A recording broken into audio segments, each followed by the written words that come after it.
सियावर रामचंद्र की जय. लंका दहन करून झालंय. माता सीतेची चिंता मनात आली आहे आणि ती दूर करण्यासाठी म्हणून माता सीतेची भेटही घेतली आहे.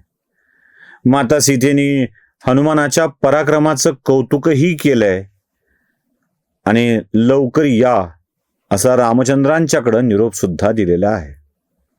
हनुमंतांनी माता सीतेची परवानगी घेऊन लंकेच्या त्याच समुद्र किनाऱ्यावरून पुन्हा एकदा रौद्र रूप धारण करत, मोठं रूप धारण करत उड्डाणाला सुरुवात केली आहे.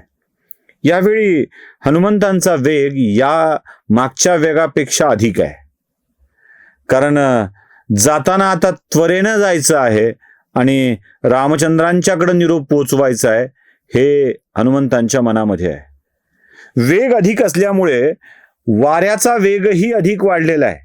हनुमंतांचा वेगच इतका आहे, म्हणजे आजही आपण जेव्हा सुपरसॉनिक वेगानं धावणारी विमानं बघतो ना, तेव्हा त्या विमानाच्या वेगासोबत हे पुण्यातल्या लोकांना फार लवकर कळतं, बिदरच्या पुण्यातल्या लोकांना फार लवकर कळतं. बघा, एखादं जेट जवळून गेलं की कसा धरणीकंप झाल्यासारखं होतं.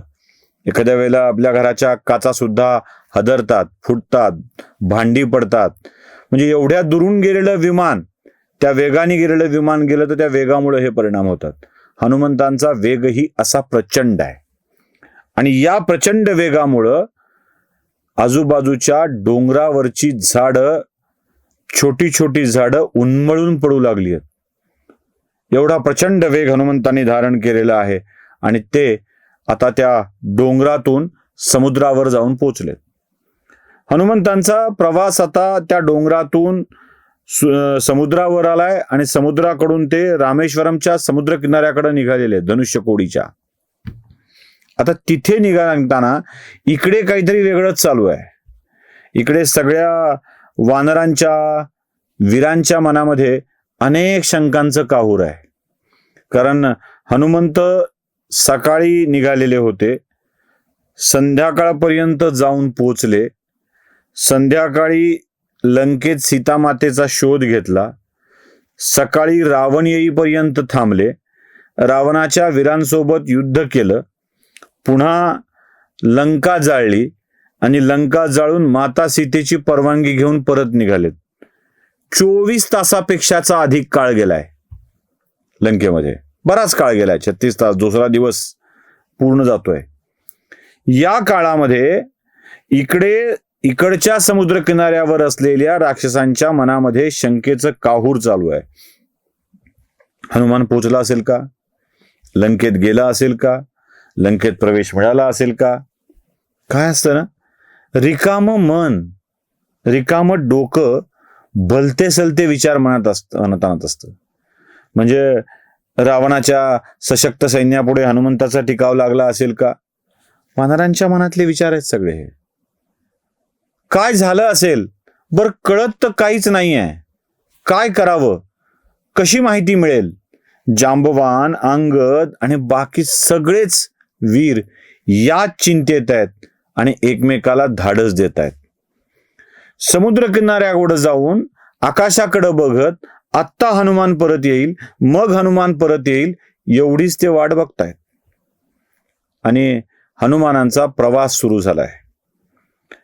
हनुमानाने प्रवास सुरू केल्यावर, म्हणजे जेव्हा ते बाहेर आले तेव्हा आकाशस्थ देवतांना तर प्रचंड आनंद झालाय. त्यांनी हनुमंतांचे आभार मानले, धन्यवाद मानलेत, पुन्हा आशीर्वाद दिले, तू लवकर यशस्वी होशील असं सांगितलंय. कारण काय होतं ना, हनुमानानं लंका जाळणं, माता सीतेचा निरोप घेऊन जाणं, हे देवतांच्यासाठी एक असं सुचिन्ह होतं की ज्या कारणासाठी भगवान विष्णूंनी रामचंद्रांचा अवतार धारण केलेला आहे, या मृत्यूलोकी ते अवतीर्ण झालेले आहेत, ते कारण आता जवळ आलेलं आहे. रावणाच्या अत्याचारापासून सगळ्याच लोकांना सुटका हवी आहे आणि त्या सुटकेची सगळेच आतुरतेने वाट बघत होते. कारण उच्छादच रावणाने एवढा मांडला होता, सगळ्या देवतांना पराभूत करून टाकलं होतं, सगळ्या लोकांवरती आपला ताबा घेऊन टाकला होता. प्रत्येकासोबत युद्ध आणि रावणाच्या या जुलमी कारभाराला, वाईट वागण्याला देव कंटाळले होते. त्यामुळं हनुमंतांनी पराक्रम करून एक सुचिन्ह सांगितलंय की आता ती वेळ जवळ आली आहे ज्या दिवशी रावणाचा पाडाव होईल. त्यामुळं हनुमंताच्या पराक्रमाकडं सगळेच देव कौतुकानं बघू लागलेत. आकाशातून देव पुष्पवृष्टी करतायत. हनुमंतांनी प्रचंड वेग धारण करून उड्डाणाला सुरुवात केली आहे. इकडच्या तीरावर चिंतातूर अवस्थेत वानर बसलेले आहेत आणि जाता जाता पुन्हा एकदा मैनाक पर्वत हनुमंतांना दिसलाय. आता त्या परीक्षेचं तर कारणच नव्हतं. ती राक्षसी यायचं कारण नव्हतं आणि ती देवताही यायचं कारण नव्हतं. मैनाक पर्वत मात्र पुन्हा एकदा हनुमंतांना दिसलाय आणि त्या मैनाक पर्वताला हनुमंतांनी पुन्हा एकदा स्पर्श केलाय आणि सांगितलं की आत्ता पण नाही हा, म्हणजे हा स्पर्शच तुझ्याकडं आराम केल्याचा प्रतीक म्हणून माझा हा स्पर्शच पुन्हा एकदा स्पर्श केलेला आहे आणि हनुमंतांचं उड्डाण सुरूच आहे. या उड्डाणाच्या दरम्यान जेव्हा हनुमंतांना ज्या महेंद्रगिरीवरून त्यांनी उड्डाण केलेलं होतं, आठवत असेल तुम्हाला, प्रचंड मोठा आवाज करत, कडकडाट करत, आपलं रूप विस्तारत, कितीतरी योजने आपल्या शरीराचा आकार वाढवत हनुमंतांनी महेंद्रगिरी पर्वतावरून उड्डाण केलेलं होतं आणि त्या पर्वताच्या अनेक दगडांचा चुरा झालेला होता हनुमंताच्या पायामुळे. तो महेंद्रगिरी पर्वत हनुमंतांना दिसू लागलाय आणि ज्या क्षणी महेंद्रगिरी पर्वत दिसलाय त्या क्षणी हनुमंतांच्या मनामध्ये विचार आलाय की आपले वानरवीर सगळे चिंतित असतील, त्यांना आपण येत असल्याचा निरोप जाणं आवश्यक आहे. कारण आता कसं आहे, मंत्र्यांच्या गाडीच्या पुढे त्या पायलट कार असतात. त्या पायलट कार तो वाव वाव वाला आवाज करत जात असतात आणि मग कळतं की मंत्र्यांचा ताफा आलाय. त्या पोलिसांच्या वेगवेगळ्या दिव्याच्या लाल निळा लागणाऱ्या गाड्या, तो सायरनचा आवाज, यावरून कळतं ना की मंत्री येत आहे, कोणतरी अतिविशिष्ट व्यक्ती येतोय हे लक्षात येतं. मग हनुमंताच्या पुढे तसा ताफा नव्हताच की. मग हनुमंतांनी काय केलं? हनुमंतांनी आपल्या येण्याची वर्दी आपल्या सगळ्या वानरवीरांना कळावी यासाठी मोठमोठ्या गर्जना करायला सुरुवात केली आहे.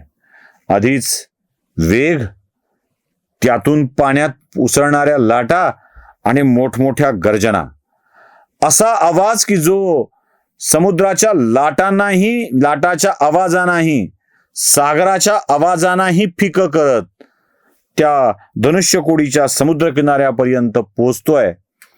हनुमंताचा हा आवाज जांबवानाच्या कानी पडतोय आणि जांबवंत म्हणतायत की बहुतेक हनुमान येतोय.